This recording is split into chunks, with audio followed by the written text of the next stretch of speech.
ต้องตัวเองบ่ได้ยุโรปเกิดสงครามอังกฤษก็เกือบล่มไปต้องมีอเมริกาครั้งนี้เขาก็ว่าครั้งนี้เขาว่าอเมริกาสิล่มพวกที่โปรรัสเซียพวกที่โปรจีนอเมริกาตายคักๆว่าซั่นนี่ยากยากจนคักๆข้าพเจ้าไปเบิ่งกระแสเสียงของโปรจีนโปรรัสเซียนี่นะพวกตาบอดหูหนวกนี่นะจะไปเบิ่งข่าวไทยตัวหนึ่งก็ได้ตายแล้วยูเครนวันนั้นเสร็จแล้วว่าซั่น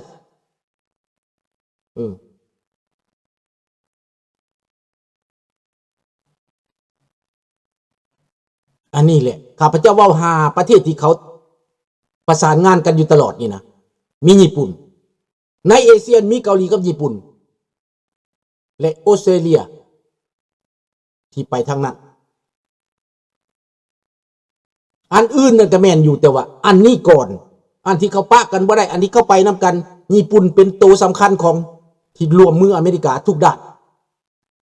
เกาหลีใต้ก็เช่นกันนี่แล้วมันเกิดศึกครั้งนี้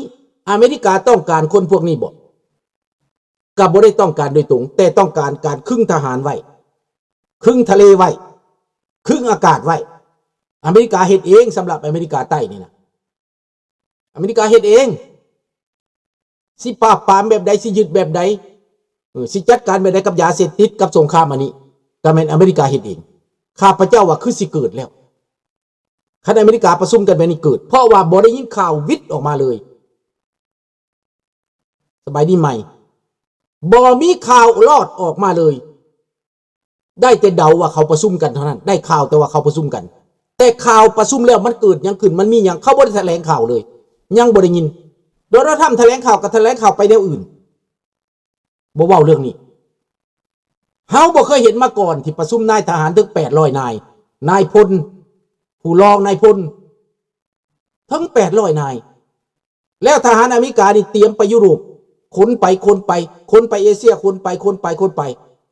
อเมริกาใต้คนไป3ภูมิภาคแต่ในตะวันออกกลางน่ะบ่ได้คนไปยังอยู่คือเก่าแสดงว่าตะวันออกกลางนี่นัตยาฮูเอาอยู่แล้วเงียบไปเนี่ยเพราะว่าซีเรียเบิดไปเลยดิอเมริกาบ่ได้คนทหารไปอีกบ่เห็นคนทหารไปตะวันออกกลางคนไปใส่คนไปอเมริกาใต้คนไปยุโรป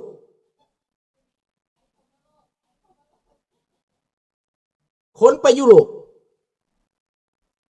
แล้วก็คนไปเอเชีย3ภาคคนไปภาคที่4บ่คนไปพี่น้องคิดว่ามันแม่นหยังนะคิดเบิ่งสงครามนี่จะเกิดเริ่มต้นอยู่เวเนซุเอลาก่อนแต่ก่อนเฮาคิดว่ามันสิเกิดอิสราเอลมันสิเกิดยุโรปสงครามโลกบ่สุดท้ายแล้วในปัจจุบันนี้ชาติที่อยากเข้ามาซอยเหลือเวเนซุเอลานี่แม่นอิหร่านแม่นรัสเซียจีนก็บ่เห็นใกล้จีนก็บ่เห็นเข้ามาใกล้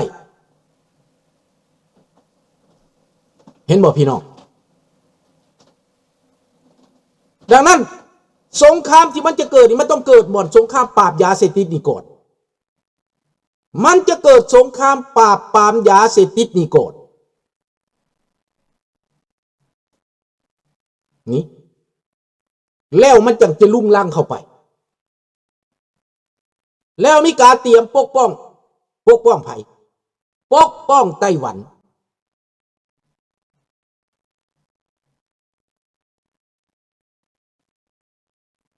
ก็ให้คิดเอาหั่นแล้วคนจีนในประเทศไทยที่สนับสนุนรัฐบาลบ่เป็นประชาธิปไตยแน่นอนอันนั้นเฮาฮู้อยู่แล้วเพราะว่าเขาสร้างความยุ่งยากลบกับทั้งสองแต่อเมริกาบ่ได้เก่งข้ามรัสเซียอเมริกาบ่ได้เก่งข้ามรัสเซีย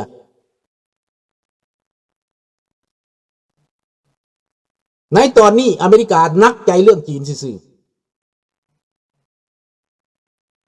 เห็นบ่ รัสเซียนั้นอ่อนแอลงไปแล้วเพราะว่าจีนนั่นสะสมอาวุธไว้หลายอเมริกาต้องนักหลายที่สุดตัวนี้นะต้องได้ใช้อาวุธใหญ่ถ้าลบกันได้ที่จริงแล้วอเมริกาบ่ได้อยากลบกับจีนนะ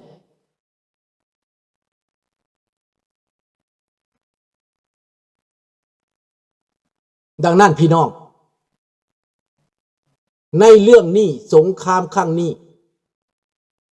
ให้เฮาเตรียมการเป็นโอกาสของพวกเฮาเหมือนกันเขาห้องว่าลมพายุมาแหงหลังจากฟ้าหลังฝน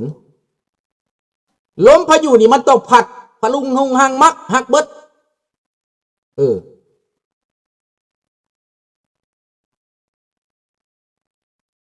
มันจะหักเบิดลมพายุเด้หลังจากพายุแล้วเฮาต้องเก็บมีแนวเก็บบ่มีแนวกำบ่มีแนวกวาดล่างบ่มีปัดกวาดบ่เฮาก็ต้องปัดกวาดดังนั้นลูกหลานจะเตรียมไว้ส่วนลูกหลานอยากเหตุการณ์ประท้วงวันที่28นี่นะมื้ออื่นนี่ได้ยินข่าวแน่นั่นอย่าลุงพ่อเพิ่นก็ว่าบ่อยากให้ลูกหลานเฮ็ดเพิ่นว่าข้าพเจ้าก็ตอบเพิ่นไปว่าอันนี้เฮาบ่มีความสามารถไปห้ามเขาได้เขาก็สิคิดไหลคักแน่แล้วเขาก็ใหญ่แล้วสบายดีน้องธนพรเขาใหญ่แล้วเขาก็มีแกนนำของเขาเขาจะไปก้าวไก่เขาบ่ได้เรื่องการประท้วงนี่เขาบ่ย่านตายดอกรัฐบาลลาวฆ่าคนที่ประท้วงบ่ได้พี่น้องในตอนนี้สหประชาชาติจับตาแล้วข้าพเจ้าว่าถ้าแม่นโอกาสเฮ็ดได้ก็เฮ็ดข้าพเจ้าตรงกันข้ามกับยาลุงโพเด้อถ้าเฮ็ดได้เฮ็ดไปโลดใจถึงเฮ็ดไปโลดมันสิจับ1,000 คนมันสิจับ10,000 คนก็ให้มันจับมันมีเขาเรียกสหประชาชาติก็สิโจมตีมันอย่างหนักแล้วมันจะตกล่นมันจับคนนั่นแหละแบบเดียวกับเนปาลจับคนยิงคนบัดสุดท้ายแล้วเป็นอะไรล่ะแน่นอนต้องตายแน่นอนต้องเจ็บแน่นอนต้องกระทบแต่ว่าอันตายแบบบ่ได้สู้กับตายสู้นี่จะเอาอันไหนเขาก็ต้องเลือกทางว่าสู้เห็นบ่ประเทศอินโดนีเซียประเทศเนปาลเขาต้องเลือกทางสู้และคนลาวนี่ถ้ามันกล้าข้าพเจ้าก็เห็นดีนำได้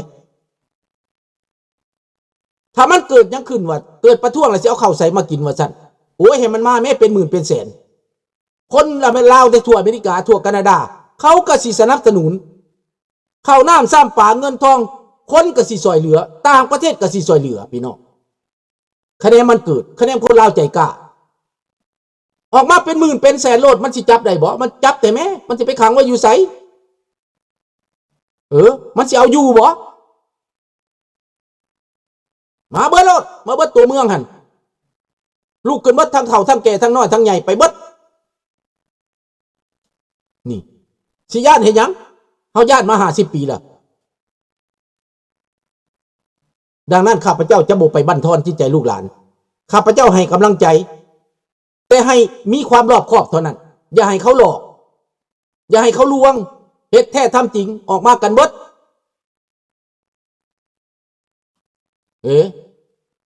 อันนี้แหละดังนั้นข้าพเจ้าก็สิเป็นหูเป็นตาถ้ามันเกิดหยังขึ้นถ้ามันมีการประท้วงข้าพเจ้าก็โฆษณาซอยข้าพเจ้าก็สิเอากระบอกเสียงนี้มอบให้ลูกให้หลานเป็นบอร์ดสื่อสารให้ลูกให้หลานจะบ่ยับยั้งลูกหลานเพราะลูกหลานอยากเห็นลูกหลานอดบ่ทนบนบ่ไหวแล้ว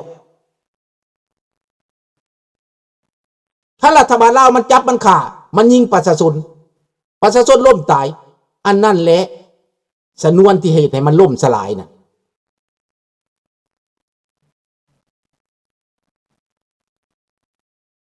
ข้าพเจ้าจะร่วมมือกับประชาชนพี่น้องข้าพเจ้าจะอยู่ข้างประชาชนเสียดหยังกะยาข้าพเจ้าจะตัดสินใจอยู่ข้างประชาชน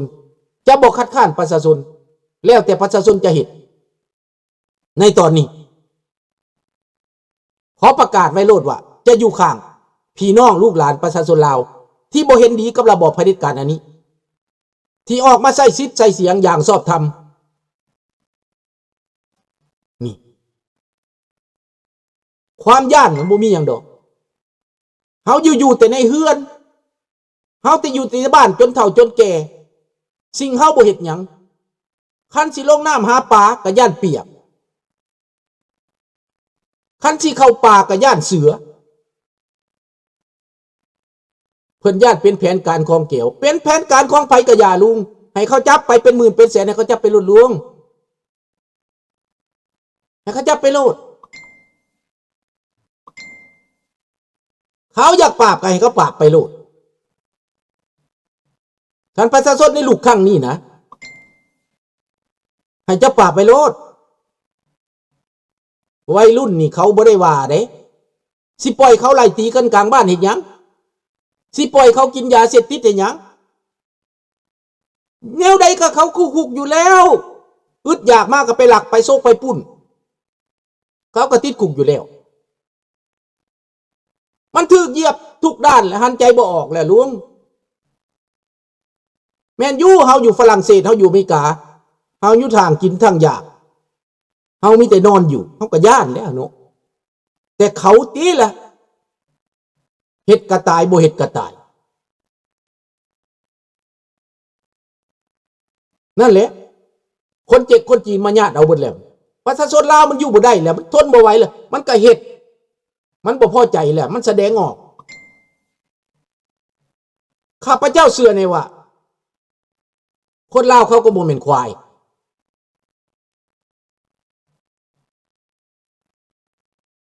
เริ่มต้นมันก็สิแม่นออกมาแบบนั้นแหละก็แล้วแต่เขาเสียดแหละเนาะเฮาบ่ได้บอกเน้อเริ่มต้นเขาก็สิประท้วงนั่นแหละคันจะไปแตะเขาก็สิแห้งขึ้นนั่นแหละ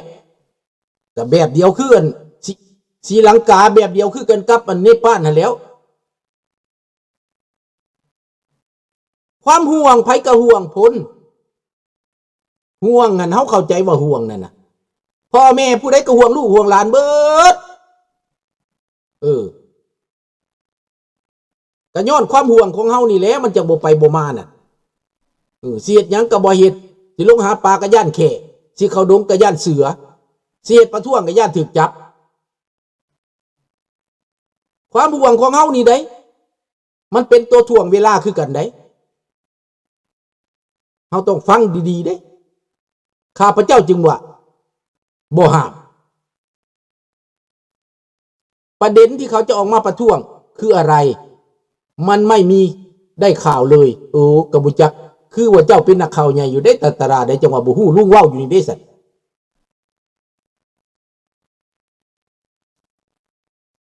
เขาก็เห็นแล้วนี่โมเดลเนปาลโมเดลอินโดนีเซียเขาเห็นหมดแล้วคนลาวก็ได้เขาก็บ่แม่นควายเขาก็มีความรู้เด็กน้อยนะเขาเกิดใหม่เขาก็มีความกล้าพอเขาแหละแน่นอนข้าพเจ้าเชื่อว่าถ้าเขามีเป็นพันสองพันเนี่ยมันเริ่มต้นนะบอกเกี่ยวลุงอันนั้นสมัยนั้นมันก็คนละรุ่นคนละสมัยเขาก็มีบทเรียนไปแต่ละครั้งแต่ละหนนั่นแหละลุงบ่แม่นสิเอาแต่เรื่องท่าเรือวัดจันทร์มาบ่มันบ่เป็นความเก่าแล้วมันก็สิขึ้นในนั้นแหละความเหลืออดเหลือทนสบายดีวอนถ้าเฮาสิมาบอกว่าเฮ็ดหยังก็หยุดอยู่ตลอดหั่นน่ะอย่าได้ลูกเอ้ยห้ามอยู่ตลอดหั่นนะห้ามได้อยู่เพราะเฮาบ่ได้เดือดร้อนข้าพเจ้านี่ก็สิอายลูกอายหลานในคันไปห้ามเขานี่นะอายเขาได้เฮ็ดหยังก็สิห้ามเบิดจังนั้นบ่กล้าห้ามสุดแล้วแต่พวกเจ้าสิตัดสินใจแต่ว่าคอยอยู่ข้างเจ้าคอยจะอยู่ข้างลูกข้างหลานลูกหลานสิเฮ็ดหยังก็เฮ็ดโลดแล้วแต่ลูกแต่หลานแต่จะอยู่ข้างพวกเจ้าจะช่วยเท่าที่เฮ็ดได้จะประกาศให้โลกรู้จะประกาศให้คนลาวทั่วโลกนี้สนับสนุนนี่แหละบ่อึดคนสนับสนุนแม่นบ่อามิกุว่าแต่มันเกิดข้าพเจ้านี่ก็สิทุ่มเต็มที่เท่าที่มีจะฮิปโฮมให้ช่วยเหลือไป นี่แหละ